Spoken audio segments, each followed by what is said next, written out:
ஆதி என்னும் பராபரையே, அன்பான மனோன்மணியே, சோதி எனும் பஞ்சகத்தாலே, சொற்பெரிய கரிமுகனே, தீது நீக்கும் கந்தவளே, திருத்துகின்ற குருநாதர்களே, 18 சித்தர்களே, பண்பான பரமசிவமே, ஓதிய ஜோதிடங்கள் உரைப்பதற்கு நாரவென்று வடிவாக நல்ல துணை ஆவீரே. உலகில் உள்ள தமிழ் பேசும் அனைத்து நல் உள்ளங்களுக்கும் மற்றும் ஜோதிட சார்ந்தவர்களுக்கும் மூத்தவர்களுக்கும் ஆர்வலருக்கும் மற்றும் இந்த காணொலியை காணும் உங்களுக்கும் ஆசோராஜன் இனிய நல்வணக்கங்கள்.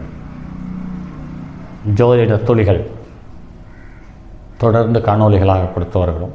இதில் வரக்கூடிய தகவல்கள் சற்று சுவாரஸ்யமாகவும் இருக்கிறது, சற்று இடைஞ்சலாகவும் இருக்கிறது, சில நேரத்தில் பயமாகவும் இருக்கிறது என்று இப்படி கலப்பு உணர்வுகளை சார்ந்த எண்ணங்களை வெளிப்படுத்தக்கூடிய தன்மையுள்ள பதிவுகளாக இருக்கும் என்பதில் மாற்று கருத்தில்லை.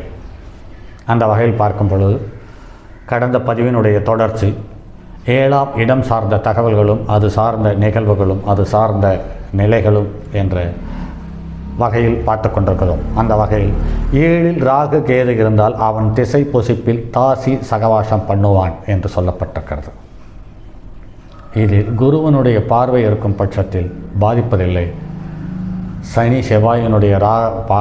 செவ்வாயினுடைய தொடர்பு இருக்கும் பொழுது பலமான சங்கடத்தையும் கௌரவ குறைச்சலையும் நிம்மதியும் கெட்டு போகிறது.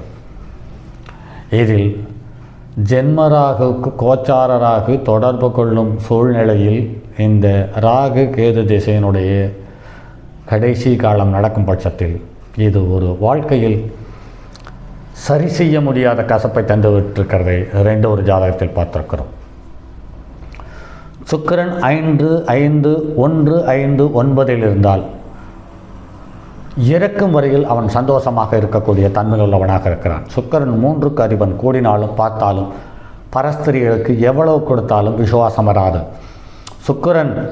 சுக்கிரனுடன் சனி கூடினாலும் அல்லது பார்த்தாலும் தனது ஸ்திரியை விட்டு பரஸ்திரியோடு சம்போகம் பண்ணுவான். லக்னத்தை அல்லது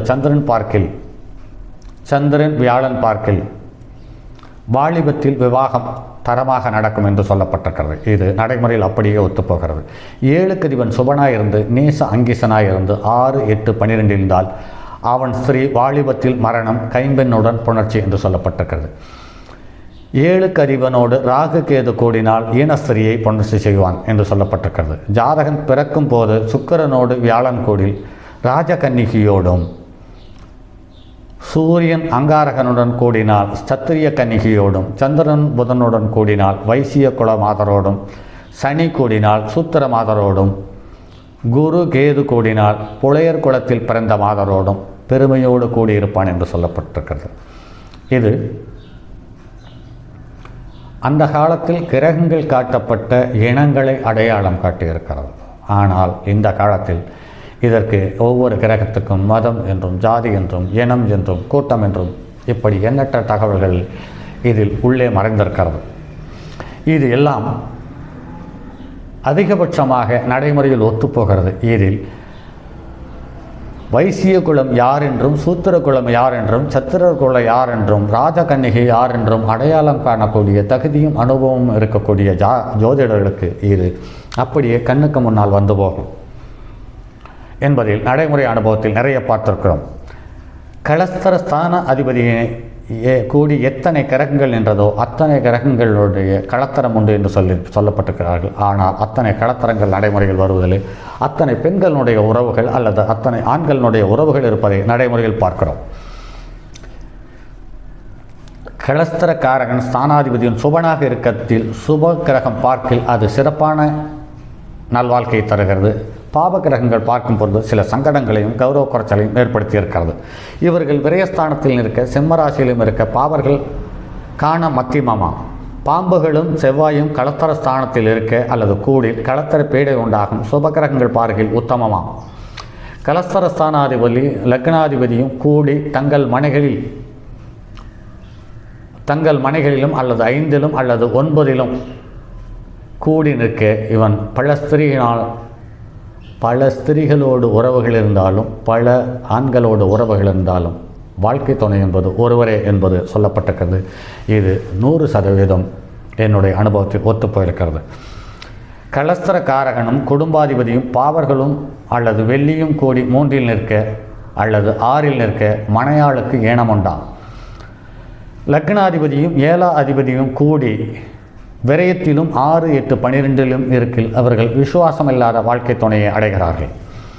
7ஆம் இடம் சுத்தமாக இருந்து 7ஆம் இடத்து அதிபனோடு ஊனமில்லாத கிரகங்கள் பலர் கூடினும் விவாகம் ஒன்று மட்டும்தான். சுக்கிரனும் செவ்வாயும் 7இல் நிற்க விதவை ஸ்திரியை மனம் புரிகிறான் என்று சொல்லப்பட்டிருக்கிறது. இது அப்படியே எண்ணற்ற ஜாதகங்கள் நடைமுறையில் ஒத்துப்போயிருக்கிறது.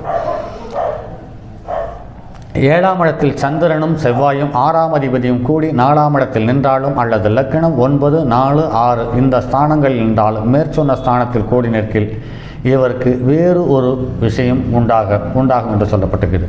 வேறு ஒரு விஷயம் என்பது வாழ்க்கை துணை வாழ்க்கைக்கு சம்பந்தப்படாத வேறு ஒரு உறவுகளுடன் இவர்கள் அதிக நாட்கள் இருக்கிறார்கள். இவர்களுக்கு குருவனுடைய தொடர்பு இருக்கும் பட்சத்தில் அந்த உறவால் பெரிய பாதிப்பை தருவதில்லை. குரு லக்கணத்துக்கு 6, 8, 12 இருந்தாலோ அல்லது நீச்சமாகி அல்லது நீச்சக்கரகத்தினுடைய நட்சத்திரத்திலிருந்து பார்வை பெற்றாலும் பலமான பாதிப்புகளையும் சங்கடங்களையும் தந்துவிடுகிறது. 7இல் பாவர்கள் நிற்க அல்லது பார்க்க அல்லது ஒன்றுக்கு மேற்பட்டவர்களுடைய தொடர்பில் இருக்க இவருக்கு வாழ்க்கை துணையினுடைய உறவுகளுக்கும் உடலுக்கும் ரோகம் உண்டு என்று சொல்லப்பட்டிருக்கிறது. 2ஆம் இடத்தை பாவர்கள் பார்க்கலும் நிற்கலும் களத்திரம் பிணிகொண்டு வாழும் குடும்பமே ஏழையாம். 7ஆம் வீட்டில் சரராசியாக நிற்கில் இவருக்கு தாரம் 2 ஸ்திரராசியாகி உத்தமம் என்று சொல்லப்பட்டிருக்கிறது.